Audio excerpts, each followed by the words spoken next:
और कहीं ज्यादा गंभीर सिक्योरिटी का खतरा सामने आता है जिसे कहते हैं डेटा एक्सफिल्ट्रेशन, यानी डेटा की चोरी। जरा एक बहुत ही डरावने सिनेरियो के बारे में सोचिए।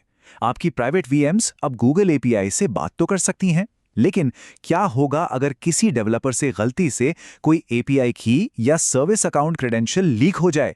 कोई भी अटैकर दुनिया के किसी भी कोने से उन क्रेडेंशियल्स का इस्तेमाल करके आपके सेंसिटिव डेटा तक पहुंच सकता है।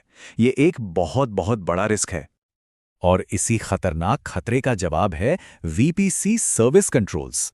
ये सिर्फ एक्सेस कंट्रोल से एक कदम आगे की चीज नहीं है, ये डेटा सिक्योरिटी की एक पूरी की पूरी नई लेयर है। वीपीसी सर्विस कंट्रोल्स को समझने का सबसे अच्छा तरीका है इसे एक वर्चुअल सिक्योरिटी पेरीमीटर या एक बाड़ की तरह सोचना, जो आपके गूगल क्लाउड रिसोर्सेज के चारों ओर है। ये एक अदृश्य दीवार है जो ये पक्का करती है कि सिर्फ ऑथोराइज्ड नेटवर्क से ही आपका डेटा एक्सेस हो सके, भले ही किसी के पास वैलिड क्रेडेंशियल्स क्यों ना हो। चलिए ZippyByte के उदाहरण पर वापस चलते हैं। मान लीजिए एक डेवलपर से गलती से बिग क्वेरी की एपीआई की एक पब्लिक कोड रिपॉजिटरी में लीक हो गई।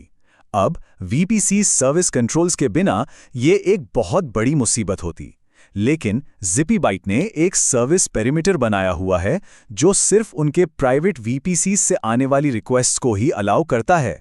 नतीजा, इंटरनेट से आने वाली हर एक रिक्वेस्ट तुरंत ब्लॉक हो जाती है। और इसका नतीजा कमाल का है, डेटा पूरी तरह से सेफ रहता है। वो चोरी हुए क्रेडेंशियल्स अब किसी काम के नहीं रहते, क्योंकि अटैकर उस सिक्योरिटी पैरामीटर के बाहर है।